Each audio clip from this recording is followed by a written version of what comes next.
तो hello students, स्वागत है आपका विक्की सर क्लासेस में। और विक्की सर क्लासेस में economics with Vicky Sharma show के अंदर आपका बहुत बहुत स्वागत है। तो देखिए, आज हम लोग बात करेंगे national income and related aggregates chapter की। यानी आज हम मैक्रो इकोनॉमिक्स की बात करने वाले हैं और मेनली जो हम बात करेंगे आज कि नेशनल इनकम को अच्छी तरह से समझने की कोशिश करेंगे। नेशनल इनकम को समझने के लिए साथ साथ हमें फैक्टर इनकम को समझना होगा, हमें नॉर्मल रेजिडेंट को समझना होगा। तो इन दोनों ही बातों को बहुत अच्छे से जानने की कोशिश करते हैं। ओके जी, तो देखिए नेशनल इनकम आखिर है क्या। अगर हम डेफिनेशन को देखें कि नेशनल इनकम क्या है, तो आप देख रहे हैं मैंने कुछ कुछ जगह पर रेड हाईलाइट किया हुआ है। यानी ये वर्ड्स नेशनल इनकम की डेफिनेशन में आपको माइंड में रखने हैं। फर्स्ट वर्ड क्या आ गया है यहाँ पे, फैक्टर इनकम, देन क्या है नॉर्मल रेजिडेंट, और थर्ड बात क्या आ रही है an accounting year. An accounting year. तो हम कहें नेशनल इनकम क्या है, तो कैसा हो जाएगा, नेशनल इनकम इज द सम, क्या करें, is the sum total of factor incomes earned by normal residents of a country during the period of one accounting year.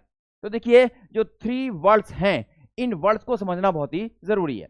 अब हम करें अकाउंटिंग ईयर, क्या करें अकाउंटिंग ईयर। अकाउंटिंग ईयर कह दीजिए या फिस्कल ईयर कह दीजिए, एक ही बात होती है। अब ये क्या होता है, आपको पता है कोई भी अकाउंटिंग ईयर कब से कब तक होता है डियर, ये स्टार्ट होता है 1 अप्रैल से और कब तक चलता है 31 मार्च तक ही चलता है। तो अकाउंटिंग ईयर वाली बात आपको क्लियर है।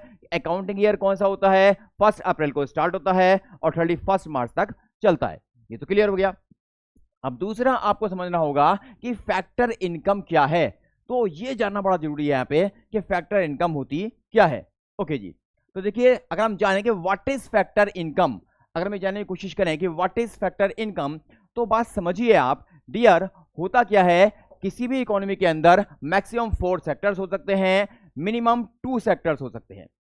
2 सेक्टर इकोनॉमी होती है, 3 सेक्टर होती है और 4 सेक्टर होती है ना। तो अभी हम क्या बात कर रहे हैं कि इकोनॉमी मान लीजिए 2 सेक्टर इकोनॉमी है। तो क्या होगा, एक तो हाउस होल्ड होगा, वहां पे हाउस होल्ड कौन होते हैं, जो गुड्स एंड सर्विसेज का कंजम्पशन करते हैं। तो फिर दूसरा सेक्टर कौन सा होगा, प्रोड्यूसर सेक्टर होता है। प्रोड्यूसर सेक्टर को ही हम फर्म सेक्टर भी बोल सकते हैं। तो एक हो गया हाउस होल्ड सेक्टर, एक हो गया फर्म सेक्टर। अब डियर ये जो हाउस होल्ड सेक्टर है, ये गुड्स एंड सर्विसेज का कंजम्पशन करता है। अगर ये कंजम्पशन कर रहा है तो गुड्स एंड सर्विसेज बनते कहां हैं, तो गुड्स एंड सर्विसेज को बनाता कौन है, तो गुड्स एंड सर्विसेज को कौन प्रोड्यूस करता है डियर, प्रोड्यूसर्स प्रोड्यूस करते हैं। और प्रोड्यूसर्स को ही हम क्या कह सकते हैं, फर्म सेक्टर भी कह सकते हैं। यानी फर्म सेक्टर को गुड्स एंड सर्विसेज का प्रोडक्शन करना है। लेकिन अगर फर्म सेक्टर को गुड्स एंड सर्विसेज का प्रोडक्शन करना है तो इनको कुछ चाहिए। ये कैसे करेंगे प्रोडक्शन, इनको चाहिए 4FOP। अब आप कह सकते हैं सर ये FOP क्या है, FOP क्या हो गया, फैक्टर ऑफ प्रोडक्शन। यानी 4 फैक्टर्स ऑफ प्रोडक्शन होते हैं। 4 फैक्टर्स ऑफ प्रोडक्शन की हेल्प से जो फर्म सेक्टर है वो गुड्स एंड सर्विसेज का प्रोडक्शन करता है।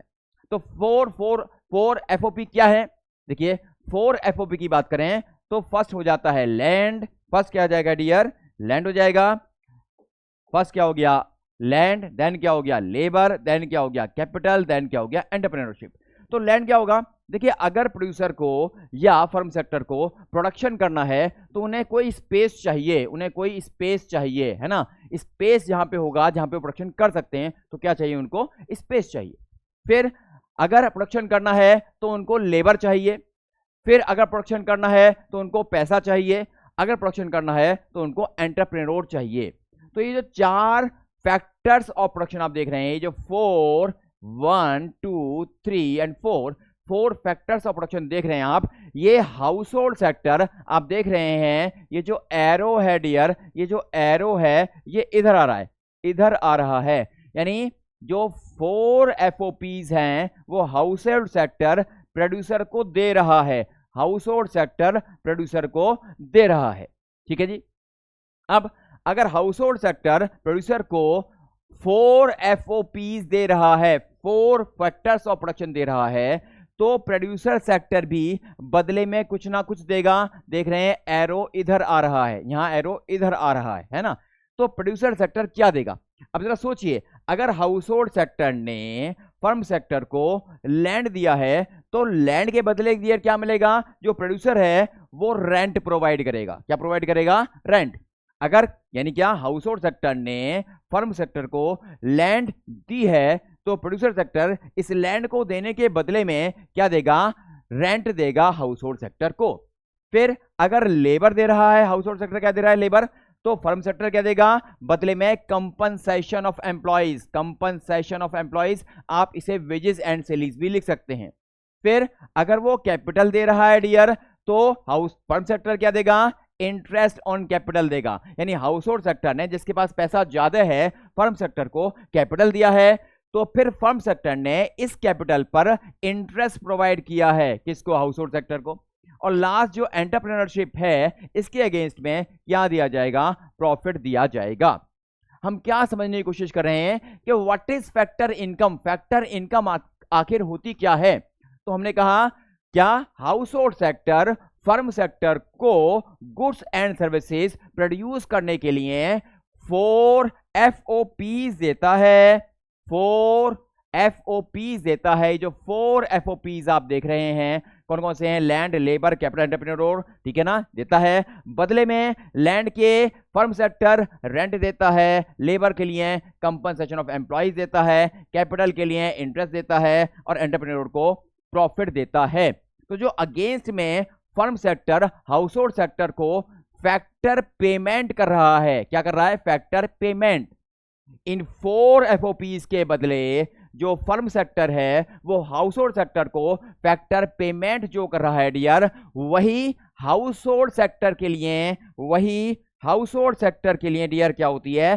फैक्टर इनकम होती है। जो फैक्टर पेमेंट कर रहा है वही हाउस होल्ड के लिए क्या होती है? फैक्टर इनकम होती है। तो फैक्टर इनकम क्या है? कहीं ना कहीं आपको बात समझ में आई होगी। और इसको क्लियर करते हैं कि फैक्टर इनकम क्या है। अब देखिए, यानी फैक्टर इनकम और ट्रांसफर इनकम का डिफरेंस भी आपको साथ ही साथ क्लियर हो जाएगा। तो देखिए, फैक्टर इनकम क्या है डियर? अभी हमने कहा कि house hold sector firm sector को जो 4 FOPs दे रहा है, उसके बदले में जो फर्म सेक्टर फैक्टर पेमेंट कर रहा है, वही क्या है? फैक्टर इनकम है। तो देखिए किस तरह से हो गया। फैक्टर इनकम की हम लोग बात कर रहे हैं, तो कैसे होगा? Factor incomes are payments made by the producers. Producers कर रहा है। किसको कर रहा है? To households. किसको कर रहा है? हाउस होल्ड्स को कर रहा है। For the use of their factor services. आपने देखा, हाउस होल्ड सेक्टर ने फर्म सेक्टर को 4 फैक्टर सर्विसेज प्रोवाइड की थी, तो इनके बदले में फर्म सेक्टर ने क्या दिया? रेंट दिया, COE दिया, इंटरेस्ट ऑन कैपिटल दिया, प्रॉफिट दिया। ये जो दिया, यही क्या है? हाउस होल्ड सेक्टर के लिए क्या है? ये फैक्टर इनकम। ठीक है जी। तो कैसे हो गया? Factor income are payments made by the producers to households for the use of their factor services. अब ट्रांसफर इनकम क्या है? बिल्कुल इजी समझिए। जो फैक्टर इनकम है डियर, वो कुछ करके अर्न की जाती है, और जो ट्रांसफर इनकम है वो फ्री फोकट की इनकम होती है। उसमें कुछ भी नहीं करना होता, बस आपको मिल जाती है। जैसे आपके फादर ने आपको पॉकेट मनी दी, या आपके मदर ने आपको पॉकेट मनी दी, या आपके यहाँ पर मामी जी आई हैं, उन्होंने आपको कुछ पैसे दे दिए हैं, या आपके यहाँ पर बुआ जी आई हैं, उन्होंने आपको कुछ पैसे दे दिए हैं, या डियर गिफ्ट कहीं से मिल गया, या डियर चैरिटी कहीं से हो गई, या डियर डोनेशन दे दिया गया। तो वो सब एग्जाम्पल किसके हो गए? जो पैसा फ्री में मिलता है वही क्या होती है? ट्रांसफर इनकम होती है। तो ट्रांसफर इनकम क्या हो जाएगा? It refers to those incomes, ये वो इनकम है, those incomes which are received, जो रिसीव की जाती है। अब देखिए यहां पे हमने लिखा है रिसीव, यानी प्राप्त की जाती है, अर्न की जाती, रिसीव की जाती है बाई ए पर्सन, एक पर्सन द्वारा, in the form of help हो सकता है, डोनेशन हो सकता है, और चैरिटी हो सकता है। ओके, फिर देखिए हमने एक कंसेप्ट यहां पर लिया है, अर्नड और अनअर्नड, है ना। तो जो फैक्टर इनकम है ये अर्नड इनकम है। कैसी होती है? अर्नड इनकम, यानी कमाई जाती है। हमने कुछ किया, हाउस होल्ड सेक्टर ने लैंड दिया तो बदले में रेंट मिला, हाउस होल्ड सेक्टर ने लेबर दिया तो बदले में वेजेस मिले, हाउस होल्ड सेक्टर ने कैपिटल दिया तो बदले में इंटरेस्ट मिला, हाउस होल्ड सेक्टर ने एंटरप्रेन्योरशिप दी तो बदले में प्रॉफिट मिला। यानी यहां पर कुछ किया जा रहा है।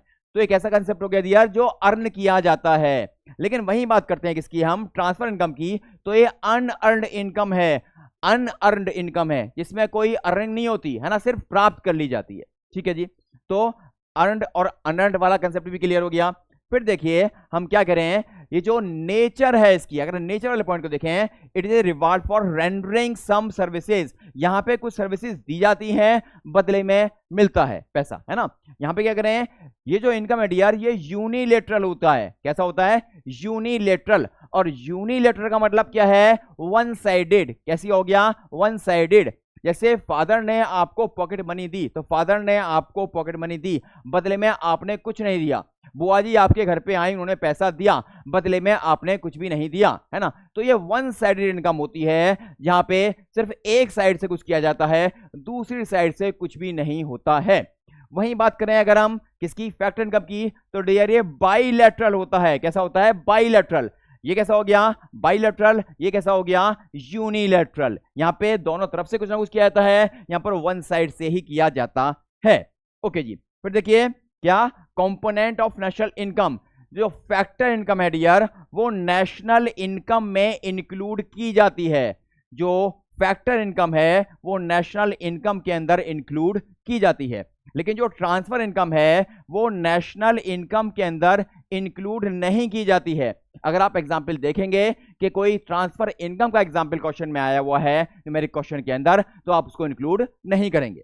ओके जी, एग्जाम्पल देखिए, अभी हमने बताया था आपको पीछे फैक्टर इनकम के एग्जाम्पल क्या है डियर, जो आप देख रहे हैं कि फैक्ट जो फर्म हाउस होल्ड को दे रहा है, क्या क्या दे रहा है, रेंट दे रहा है, कंपनसेशन ऑफ एम्प्लॉइज या वेजेंसीज दे रहा है, इंटरेस्ट ऑन कैपिटल दे रहा है, प्रॉफिट दे रहा है। ये सारे के सारे चारों एग्जाम्पल किसके हैं, फैक्टर इनकम के। तो यही एग्जाम्पल्स आप देख रहे हैं, हमने यहाँ पे लिखे हुए हैं। हम रेंट की बात कर रहे हैं, सैलरी एंड वेजेस की बात कर रहे हैं, इंटरेस्ट एंड प्रॉफिट की बात कर रहे हैं। वहीं अगर हम ट्रांसफर इनकम के एग्जाम्पल्स की बात करें, तो गिफ्ट्स की बात करेंगे, ग्रांट्स की बात करेंगे, डोनेशंस की बात करेंगे, चैरिटी की बात करेंगे, पॉकेट अलाउंस की बात करेंगे, अनएम्प्लॉयमेंट अलाउंस की बात करेंगे, किसी की भी बात की जा सकती है। बस ध्यान रखना है जो ट्रांसफर इनकम है वो वन साइडेड होती है, और ये अनअर्न्ड इनकम है, सिर्फ रिसीव की जाती है, अर्न नहीं की जाती है। तो सारे के सारे पॉइंट्स कहीं ना कहीं आपके माइंड में क्लियर हो गए होंगे। तो देखिए फिर से मैं आपको लाता हूं अपनी डेफिनेशन पे, जहां से मैंने स्टार्ट किया क्या कि नेशनल इनकम क्या है। तो हम करें national income is the sum total of, sum total means सबको ऐड कर देना है, sum total of factor income, factor income. तो फैक्टर इनकम क्या है मैंने आपको अच्छे से समझा दिया है, ये जो वर्ड है ये आपके मन में सेट हो गया होगा। फैक्टर इनकम, ठीक है ना। National income is the sum total of factor incomes earned by normal residents, earned by normal residents. Normal residents कौन होता है, अब वो आपको समझना होगा, क्योंकि अकाउंटिंग ईयर क्या है वो तो मैंने आपको समझा ही दिया है। अकाउंटिंग ईयर क्या होता है डियर, जो अकाउंटिंग ईयर है कब से स्टार्ट होता है, 1 अप्रैल से स्टार्ट होता है और 31 मार्च तक चलता है। तो आपको फैक्टर इनकम भी क्लियर है, आपको अकाउंटिंग ईयर भी क्लियर है। एक थर्ड जो वर्ड है नॉर्मल रेजिडेंट, अब इसको भी समझ लेंगे तो ये डेफिनेशन आपको अच्छे से याद हो जाएगी। ओके जी, तो बात करते हैं किसकी, अब नॉर्मल रेजिडेंट की। किसकी बात करेंगे, नॉर्मल रेजिडेंट की। अब देखिए नॉर्मल रेजिडेंट डियर होगा क्या, जब हम नॉर्मल रेजिडेंट की बात कर रहे हैं तो हमें क्या समझना पड़ेगा, हमें ध्यान देना होगा। यहाँ पे कुछ वर्ड बड़े इंपॉर्टेंट हैं। हम कह रहे हैं ए normal resident is one, A normal resident is one कौन है, who ordinarily resides in the country, पहली बात, and who centre of economic interest also lies in that country. यानी अगर हम कह रहे हैं कि कोई पर्सन नॉर्मल रेजिडेंट होगा तो उसको 2 कंडीशन सेटिस्फाई करनी होंगी, और वो क्या क्या है, पहली कंडीशन क्या है, who ordinarily resides, who ordinarily resides in the country, जो कंट्री में ऑर्डिनरली रिजाइड करता हो, और दूसरी बात एंड हुज इकोनॉमिक इंटरेस्ट, यहां पे एस नहीं है, economic interest lies in that country. तो क्या हो गया, ए नॉर्मल रेजिडेंट कौन हो गया dear, a normal resident is one जो 2 कंडीशन सेटिस्फाई करेगा। पहली कंडीशन कौन सी हो गई, who ordinarily resides in the country, और सेकंड कौन सी हो गई, and whose centre of economic interest also lies in that country. तो पहले वर्ड को समझना होगा कि ऑर्डिनरली रिजाइड्स क्या होता है। देखिए ऑर्डिनरली रिजाइड्स का मतलब होता है कि वो पर्सन, वो व्यक्ति उस देश में 1 ईयर या 1 ईयर से ज्यादा टाइम तक रह रहा हो, है ना। क्या करें, ऑर्डिनरली रिजाइडिंग मीन्स, इसका मतलब है means that a person is residing in that country for a period 1 year और मोर, फॉर ए पीरियड 1 ईयर और मोर, यानी वो पर्सन उस कंट्री में मिनिमम 1 साल या 1 साल से ज्यादा से रह रहा हो। अगर वो ऐसे रहता है तो उसे क्या बोलते हैं हम, ordinarily resides. This person may or may not be the citizen of the country.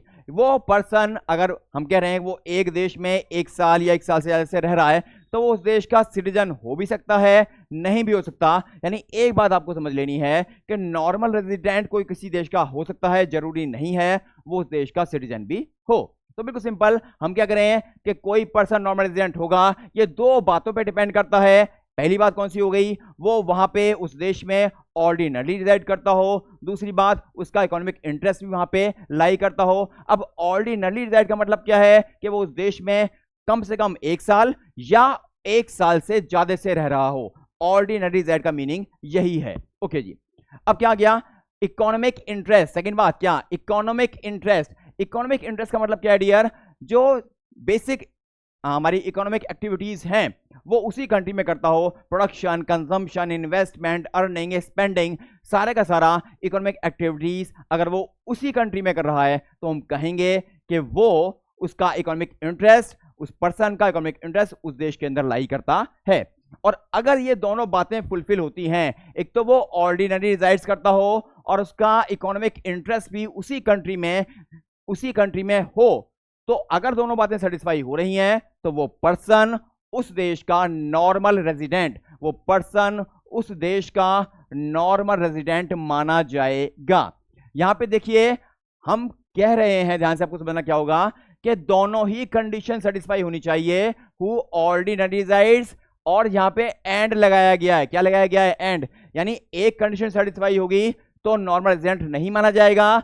अगर पहली कंडीशन, ये फर्स्ट कंडीशन है और ये सेकंड कंडीशन है, अगर फर्स्ट और सेकंड दोनों कंडीशन फुलफिल होंगी तो हम कहेंगे वो पर्सन उस देश का नॉर्मल रेजिडेंट है।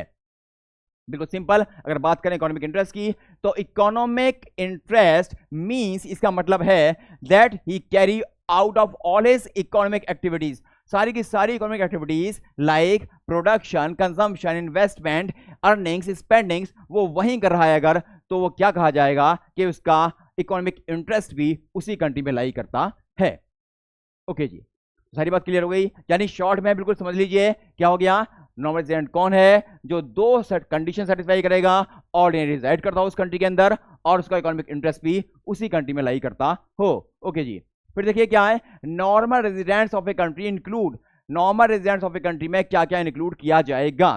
तो देखिए फर्स्ट पॉइंट क्या करें, देखिए बहुत ही इंपॉर्टेंट ये जो स्लाइड है dear, very very very important है। एग्जाम में इस स्लाइड से क्वेश्चन हमेशा आता रहा है, तो बहुत ध्यान से अब इस स्लाइड को समझेंगे। ओके जी, तो देखिए पहली बात क्या कर रहे हैं कि normal residents of a country include, कौन कौन से पर्संस को नॉर्मल रेजिडेंट कंट्री का माना जाएगा। तो फर्स्ट देख रहे हैं, सिटीजन्स और इंस्टीट्यूशंस ऑफ आवर कंट्री, क्या लगा दिया, आवर कंट्री, हु नॉर्मली, और नॉर्मली का मतलब क्या है, ordinarily, who normally resides in our country, हमारे ही देश में। यानी सिटीजन्स, पहली बात तो ये समझ लीजिए, जब हम नॉर्मल रेजिडेंट की बात कर रहे हैं तो यहां पे पर्सन भी इंक्लूड किए जाते हैं और इंस्टीट्यूशंस भी इंक्लूड किए जाते हैं, ये आपको ध्यान रखना है। अब हम यहाँ पे क्या कह रहे हैं, सिटीजन्स और इंस्टीट्यूशंस, यानी सिटीजन्स की बात भी कर रहे हैं और इंस्टीट्यूशंस की बात भी कर रहे हैं, ऑफ आवर कंट्री, हमारे ही कंट्री के, who normally means ordinarily, resides in our country, अपने ही देश में, and who centre of economic interest lies in our country, यानी अपने ही देश का नागरिक है, अपने ही देश का इंस्टीट्यूशन है, वो अपने ही देश में है, तो वो अपने ही देश का नॉर्मल रेजिडेंट माना जाएगा। पहली बात तो ये हो गई। दूसरी बात, सिटीजन्स और इंस्टीट्यूशंस, सिटीजन्स की बात की जा रही है, इंस्टीट्यूशंस की बात की जा रही है, ऑफ अदर नेशंस, अपने देश के नहीं, other nations, who continue to live, continue to live पे ध्यान दीजिए, इसका मतलब क्या है, 1 साल से ज्यादा, continue to live in our country, हमारे देश में, है ना। कोई क्या कर रहे हैं, सिटीजन्स और इंस्टीट्यूशंस अदर नेशंस, दूसरे देश के सिटीजन्स और इंस्टीट्यूशंस जो continue to live, continue to live इसका मतलब क्या आ गया है कि 1 साल या 1 साल से ज्यादा से रह रहा है इन आवर कंट्री, हमारे देश में, and whose centre of economic interest lies in our country. तो दोनों कंडीशन फुलफिल हो गई, वो 1 साल से ज्यादा भी रह रहा है और हमारे देश में ही उसका इकोनॉमिक इंटरेस्ट भी लाई करता है। तो हम साफ यहां पे कह सकते हैं ये भी हमारे ही देश का नॉर्मल रेजिडेंट माना जाएगा। ओके जी, फिर देखिए point number 3, citizens of our country, हमारे देश के सिटीजन्स वर्क कर रहे हैं कहां पे, इंटरनेशनल ऑर्गेनाइजेशंस। कहां पे वर्क कर रहे हैं, इंटरनेशनल ऑर्गेनाइजेशंस और फॉरेन एम्बेसीज।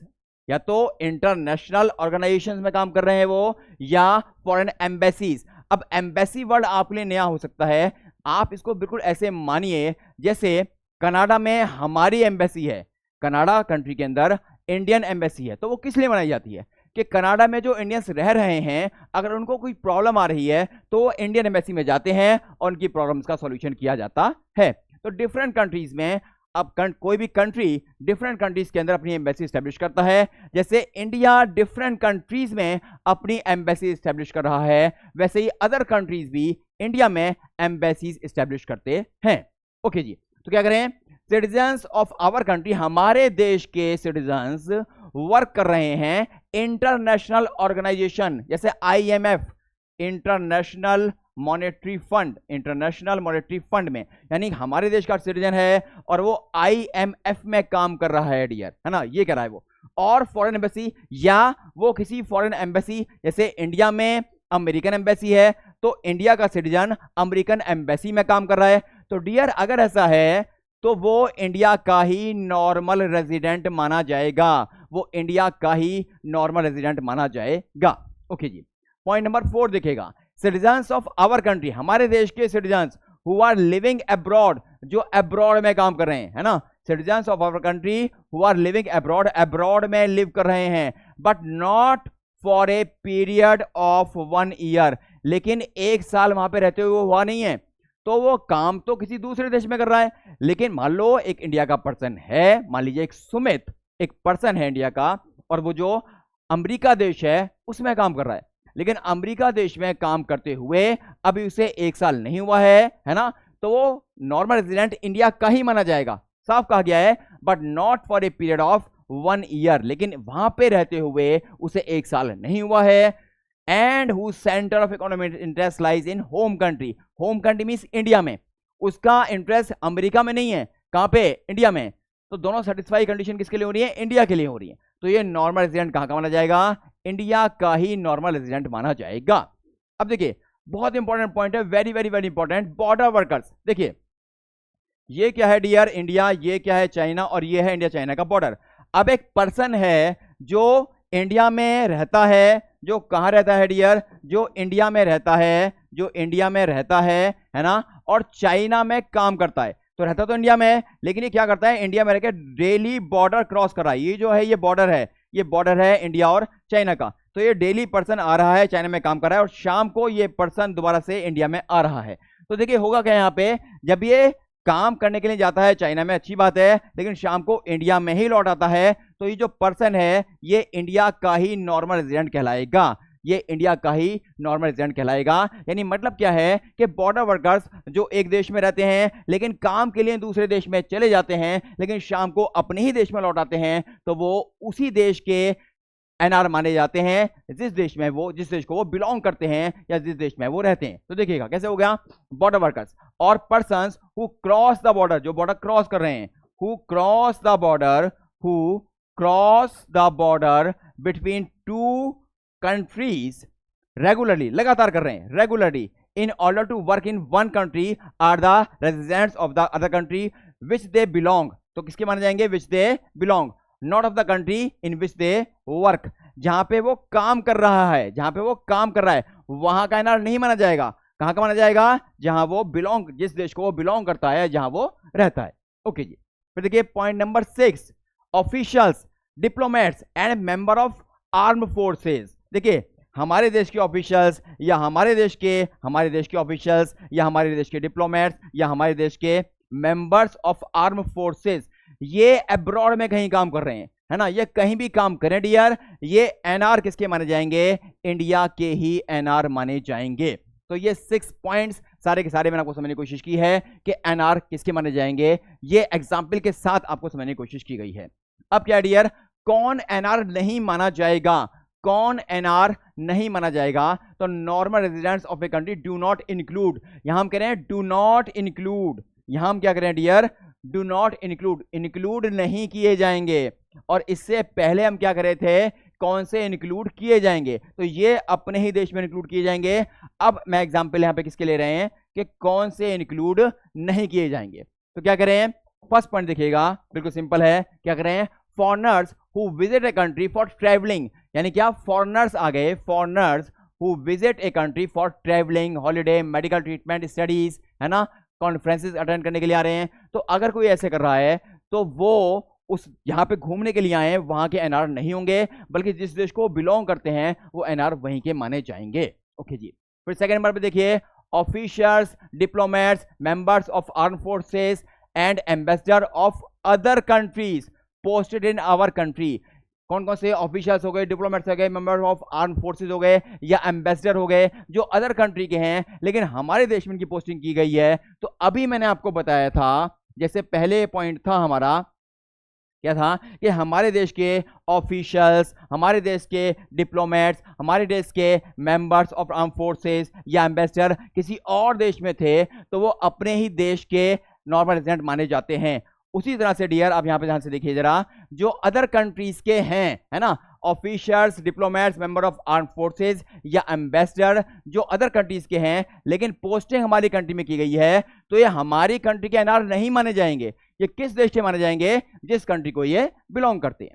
फिर देखिए क्या अगला लग गया, international organisations located in our country, international organisations located in our country and foreign work and foreigners working in these organisations. अब ये पॉइंट बड़ा इंपॉर्टेंट है, वो कह रहा है इंटरनेशनल ऑर्गेनाइजेशन, यानी क्या हो गया, इंटरनेशनल मॉनेटरी फंड इंडिया में है और यहां पे एक फॉरेनर काम कर रहा है ना, तो वो कह रहा है international organisations located in our country, हमारे देश में है, and foreigners working in these organisations, यानी आईएमएफ इंडिया में है और इस आईएमएफ जो दिल्ली में है वहां पे कुछ फॉरेनर्स काम करते हैं, तो वो यहां के रेजिडेंट नहीं माने जाएंगे।